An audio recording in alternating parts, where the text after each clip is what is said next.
युवा बदलते हैं तो नतीजे बदल जाते हैं, सारे मंजर सारे अंजाम बदल जाते हैं। कौन कहता है कि आज विवेकानंद पैदा नहीं होते हैं? पैदा तो होते हैं लेकिन नाम बदल जाते हैं। नमस्कार, मैं हूं बीएल मीना।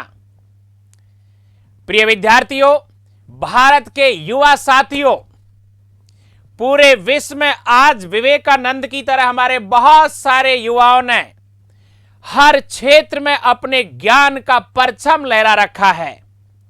लेकिन कुछ युवा ऐसे हैं जो मार्ग से, अपने लक्ष्य से पथभ्रष्ट हो चुके हैं। वो दिशाहीन हो चुके हैं।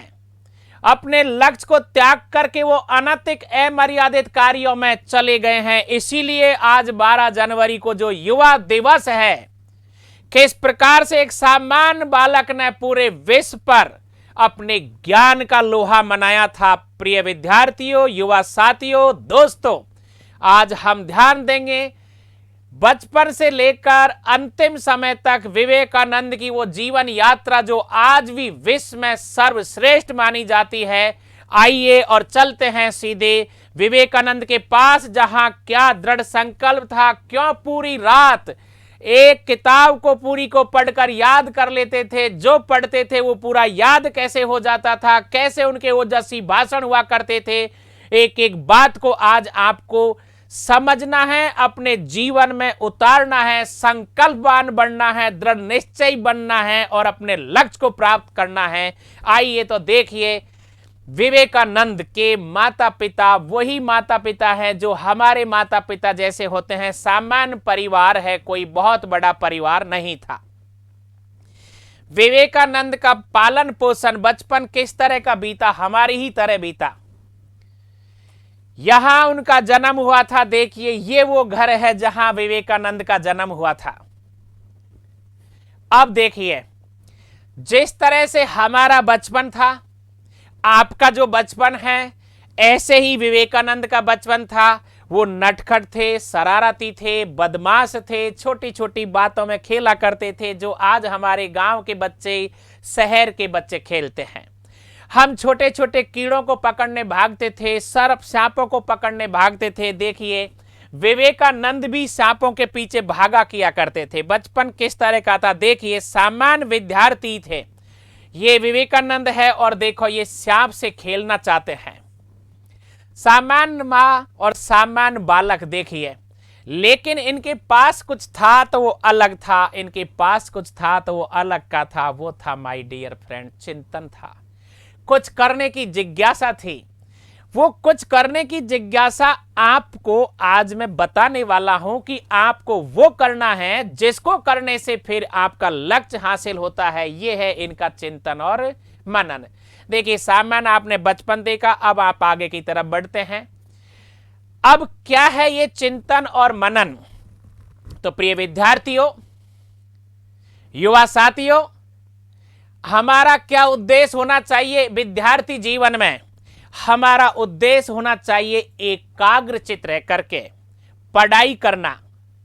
क्या उद्देश्य होना चाहिए? एकाग्रचित्त रह करके पढ़ाई करना। लेकिन हमारे एकाग्रचित्त को कौन भंग करता है? हमारा मन भंग करता है, या मस्तिष्क भंग करता है, या हमारी इंद्रियां भंग करती है? हमारे एकाग्रचित्त मन को हमारी इंद्रियां भंग कर देती है, और हम ऐसे कुकर्मों की तरफ बढ़ जाते हैं जहां हम लक्ष्य से भटक जाते हैं। और जब इंद्रियां हमारे शरीर पर हावी हो जाती है तो हम किताब फेंक देते हैं और षड्यंत्र की दुनिया में चले जाते हैं। प्रिय विद्यार्थियों, ध्यान से सुनिए, इंद्रियां जब हावी हो गई तो इंद्रियां हावी होने पर हमारा मस्तिष्क क्या करेगा? इंद्रियों के सुख भोग के लिए, भोग विलास के लिए ये शरीर चलायमान हो जाएगा। किताबों से हम दूर हो जाते हैं, किताब खरीदने से दूर हो जाते हैं। जो पैसा हमें किताबों में लगाना होता है वो दूसरे गलत कामों में लगा देते हैं। यहां हम पथभ्रष्ट हो चुके हैं। तो क्या करना चाहिए था? क्या कहते हैं विवेकानंद यहां पर?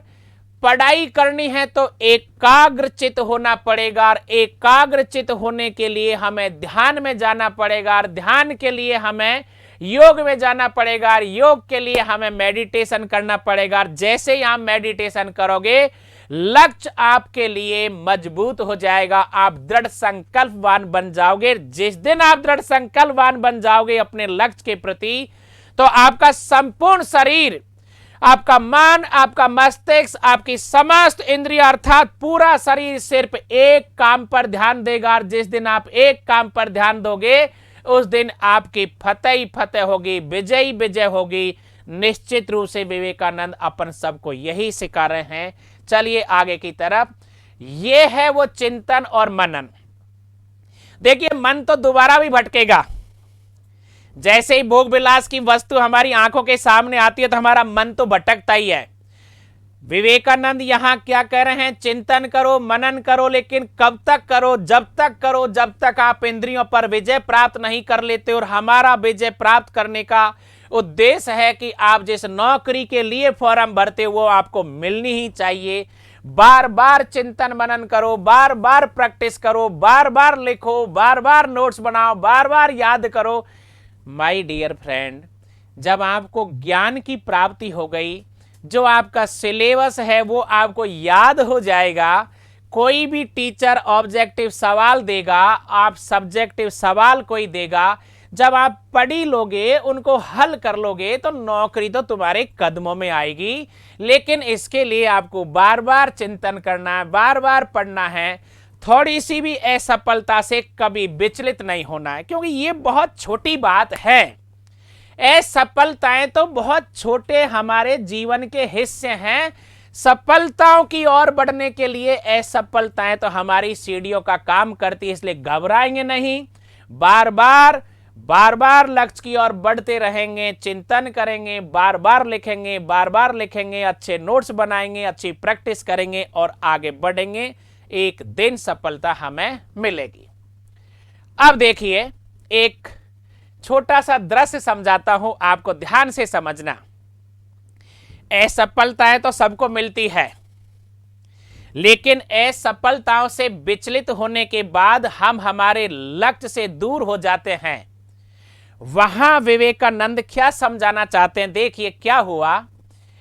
इन्हें बिल्कुल एकांत चाहिए था, जहां ये चित्त और ईश्वर के बीच में कुछ नहीं चाहते, मन से ये ईश्वर की आराधना करना चाहते हैं।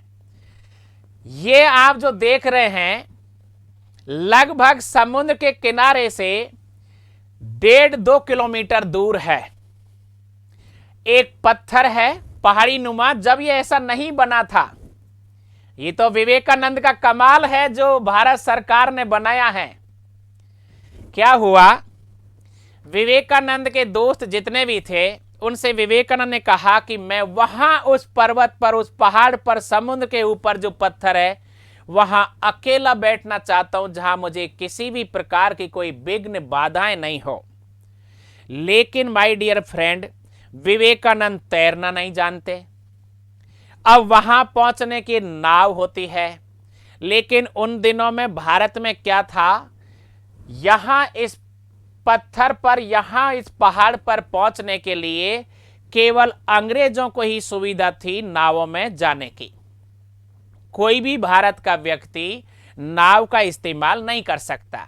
लेकिन अब आप सुनिए, कहानी का जो शीर्ष है वो है दृढ़ संकल्पवान व्यक्ति कभी भी इधर उधर की बातों में भटकता ही नहीं है। उसके तो चित्त में बैठ जाता है कि जो करना है वो करूंगा। दोस्तों ने खूब रोका, क्योंकि चिंता ये थी कि तैरना नहीं जानता। लेकिन माय डियर फ्रेंड, ईश्वर उसी का साथ देता है जो वास्तव में ही संकल्पवान व्यक्ति होता है।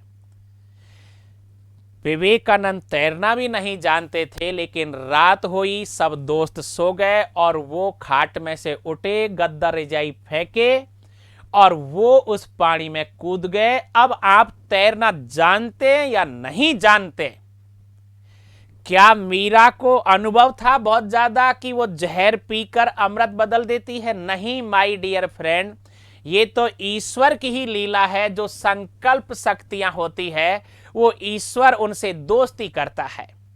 तो जैसे वो पानी में कूदे थे, निश्चित रूप से मरना था, लेकिन मृत्यु से नहीं डरते थे।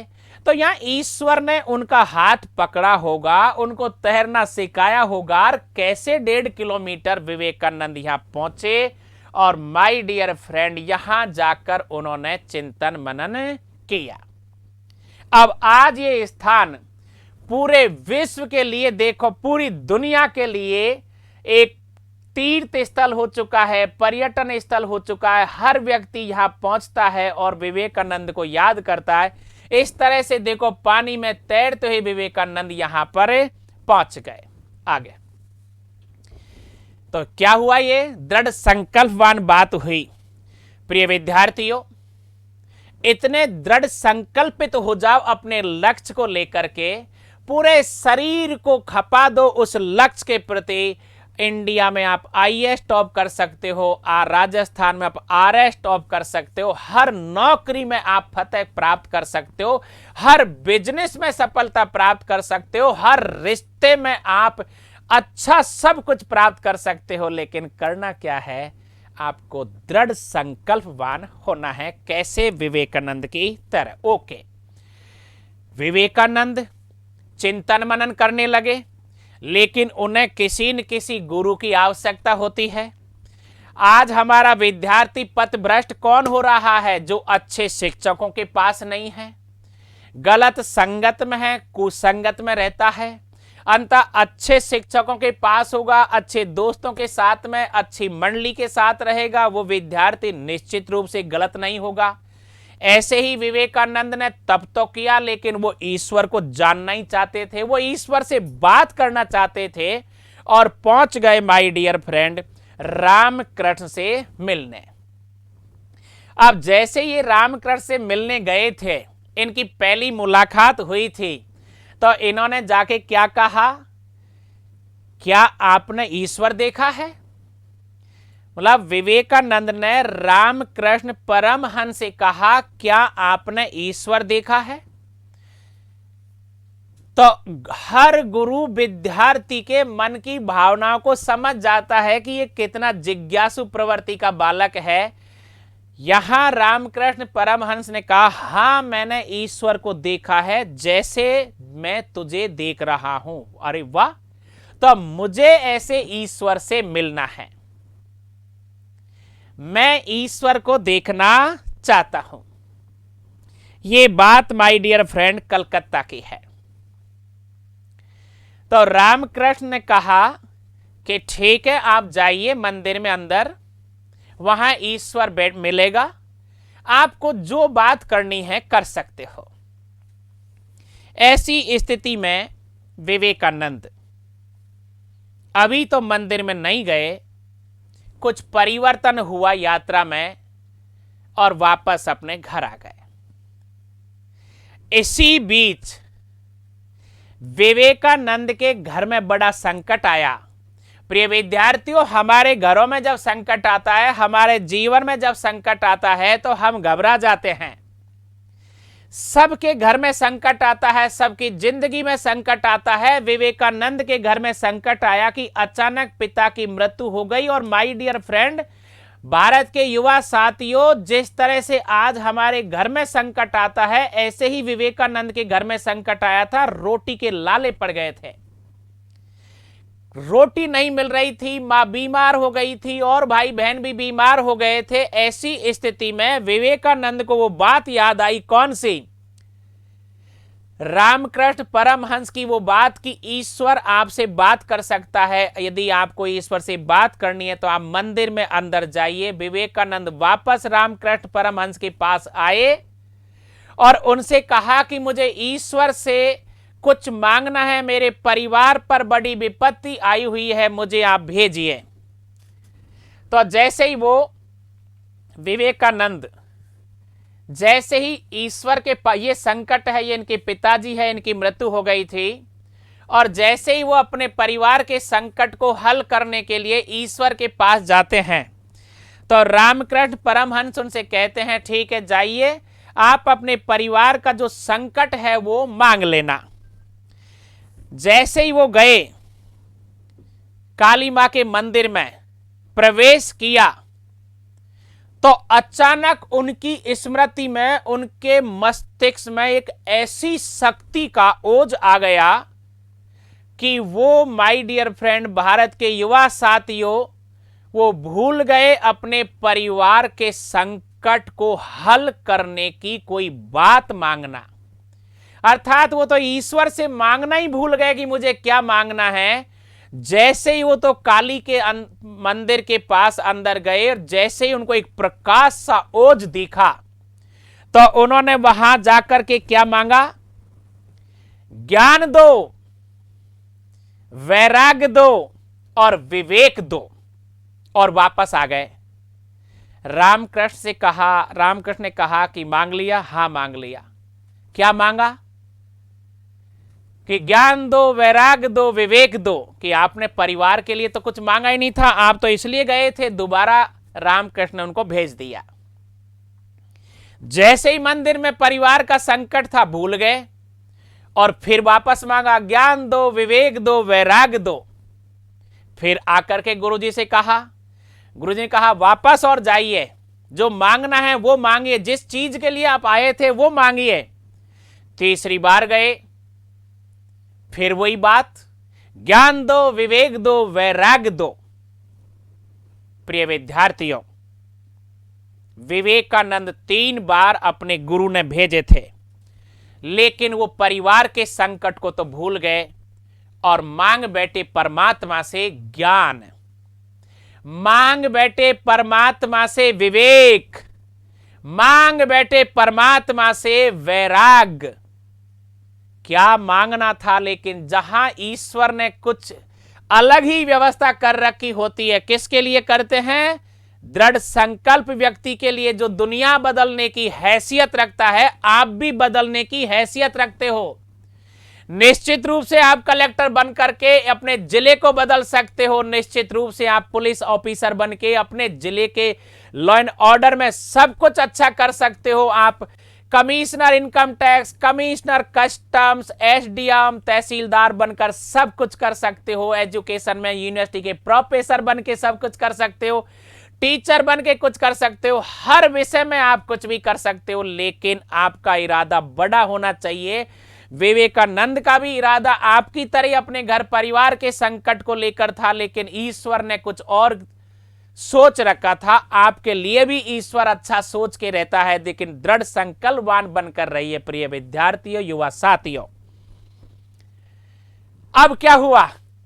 विवेक मिला, ज्ञान मिला, वैराग्य मिल गया, और उन्होंने अपने गुरु से जब वार्तालाप की, बात करते करते करते करते खो गए और सन्यासी बन गए। क्या बन गए? सन्यासी बन गए। और एक ऐसे सन्यासी बने, बहुत बड़े सन्यासी, भूल गए परिवार के संकटों को। तो एक ऐसा सन्यासी जिसने इस तरह का भेष बदला जिसे हिंदुस्तान का विश्व में डंका बजेगा थोड़ी देर बाद। अब वो पूरे भारत का भ्रमण करने निकल गए, क्योंकि बड़ा लक्ष्य मिल गया। क्योंकि पहले तो क्या था? परिवार का था, अब तो बहुत बड़ा लक्ष्य मिल गया। क्या मिला प्रिय विद्यार्थियों? बड़ा लक्ष्य मिल गया इन्हें। सन्यास ले लिया और लक्ष्य क्या हो गया? बड़ा हो गया। और बड़ा लक्ष्य के बाद उनका नाम भी हो गया विविदिशानंद। ये संपूर्ण भारत की यात्रा करेंगे। और जैसे ही इन्होंने भारत की यात्रा की, पूरा भारत दीन दुखियों से भरा हुआ था, संकटों से भरा हुआ था। हर शहर में गए, वहां गरीबी थी, दरिद्रता थी, नरक जैसा जीवन इनको देखने को मिला। और ऐसी स्थिति में पूरे भारत की यात्रा करने जब निकले तो वो राजस्थान में आए। और जब राजस्थान में आए तो राजस्थान की यात्रा करते समय महाराजा अजीत सिंह खेतड़ी के महाराजा ने इनको ज्ञान के लिए, तप के लिए, रहने के लिए, पढ़ने के लिए बहुत सारी सुविधाएं थी। और ये इतने विवेकशील थे, महाराजा भी ज्ञान के बड़े ज्ञान में रुचि रखते थे। अब इनका नाम क्या हो गया माय डियर? विवेकानंद हो गया। और अब यहां से इनका लक्ष्य भारत तो था, लेकिन अब तो पूरे विश्व में ही बड़ा लक्ष्य बन गया। आपका लक्ष्य भी ऐसे ही बड़ा बनता है। मैं कभी चपरासी बनना चाहता था, यह मेरा लक्ष्य था, क्योंकि मुझे जल्दी नौकरी चाहिए थी। लेकिन धीरे धीरे जब ये लक्ष्य बढ़ता जाता है तो फिर कॉलेज में प्रोफेसर बने इतिहास के, धीरे धीरे एक्साइज में चले गए, सेल टैक्स चले गए, आरएस की तो कभी सोचा ही नहीं कि आरएस भी बनेंगे, लेकिन ये कभी नहीं सोचा था कि टॉप भी कर जाएंगे।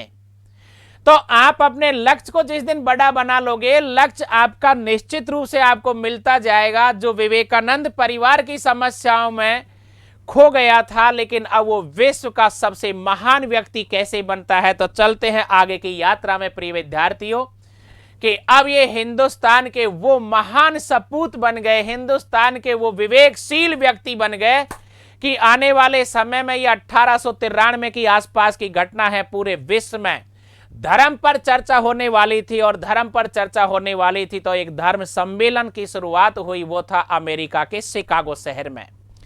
तो अमेरिका के शिकागो शहर में जब धर्म सम्मेलन हुआ तो विवेकानंद के पास तो पैसे ही नहीं थे।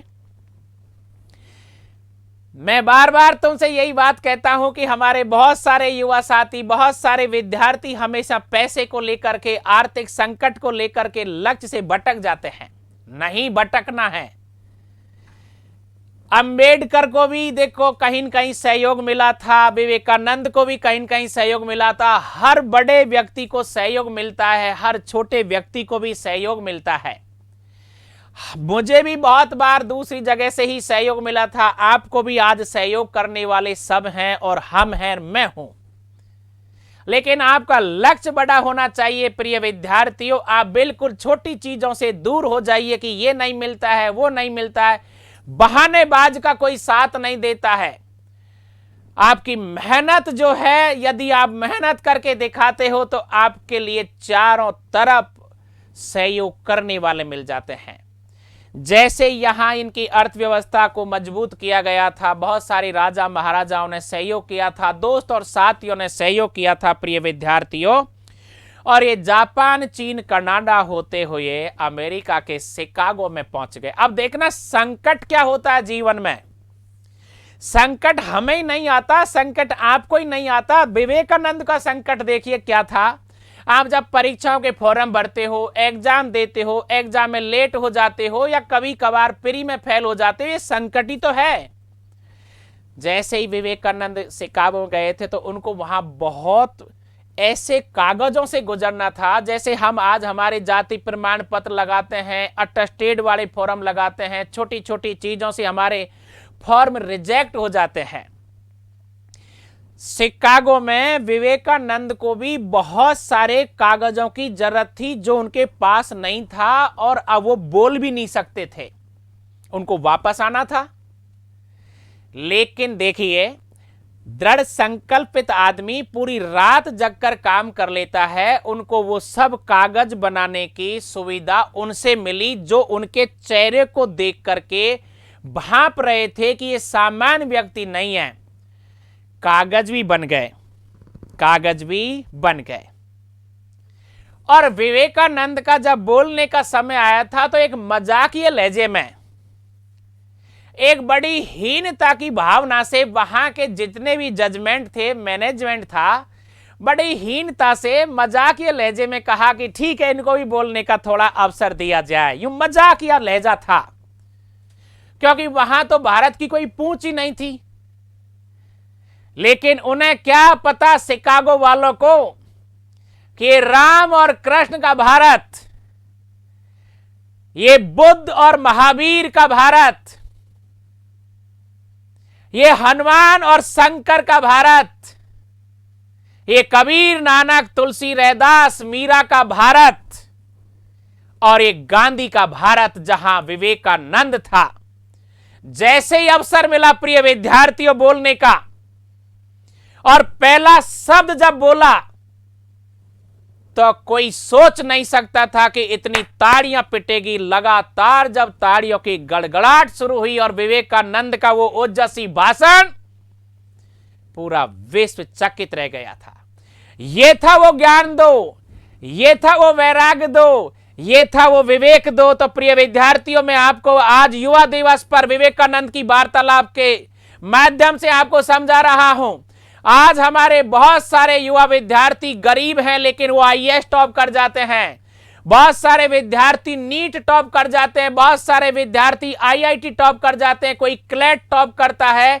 इसलिए प्रिय विद्यार्थियों, आपका विवेक, आपकी बुद्धि, आपका चरित्र यदि बहुत पावरफुल है तो आपको कोई नहीं रोक सकता। आप इंटरव्यू में भी नहीं रोक सकते, आप प्री में भी नहीं रोक सकते, आप मेंस में कहीं नहीं रोक सकते। तकलीफ आती है तो तकलीफ तो देखो, राम को भी आई थी, कृष्ण को भी आई थी, महावीर को भी आई थी, तो बुद्ध को भी आई थी, तो विवेकानंद को भी आई थी। तकलीफ को हराने के लिए अपने चरित्र का ऐसा निर्माण करो जिस तरह से विवेकानंद ने अपने चरित्र को निर्मित किया था। और उन्होंने कहा अपने विद्यार्थियों से, भारत के युवाओं से कि उठो मेरे शेरों, खड़े हो जाओ, प्रतिभावान बनो, संकल्पित बनो, निश्चयी बनो, शौर्य बनो, पराक्रमी बनो, बलशाली बनो। एक पल के लिए भी अपनी इंद्रियों के सुख के लिए समय नष्ट मत करो। और जब तक नहीं ठहरोगे, जब तक नहीं रुकोगे, जब तक नहीं विचलित होंगे, जब तक लक्ष्य अर्जित नहीं किया जाए। इसलिए कभी घबराने की जरूरत नहीं है प्रिय विद्यार्थियों। हर समस्या आपके सामने है, वही सबके सामने थी। चाय बनाने वाला कभी चाय बनाता था तो उसका जिंदगी भर चाय बनाने का उद्देश्य नहीं था, उसके भीतर से कुछ और था, वो बना प्रधानमंत्री। अखबार जब डालता था तो उसके दिल में यह नहीं था कि मैं जिंदगी भर अखबार डालूंगा, लेकिन मन से अखबार डालता था, इरादे कुछ और लेकर चलता था, वो बना राष्ट्रपति। जब ऐसे संकटवान व्यक्ति तुम्हारी जिंदगी में उदाहरण के लिए आपके सामने हैं, तो कभी घबराना मत, कभी विचलित मत होना। अपने लक्ष्य को प्राप्त करने तक आप एक पल भी कुसंगति की तरफ मत जाना। अच्छे दोस्तों में रहो, अच्छे शिक्षकों के साथ रहो, निश्चित रूप से आप जीतोगे। बस वक्त के भरोसे कभी मत बैठना। जो कुछ मिलेगा मेहनत के बल पर मिलेगा।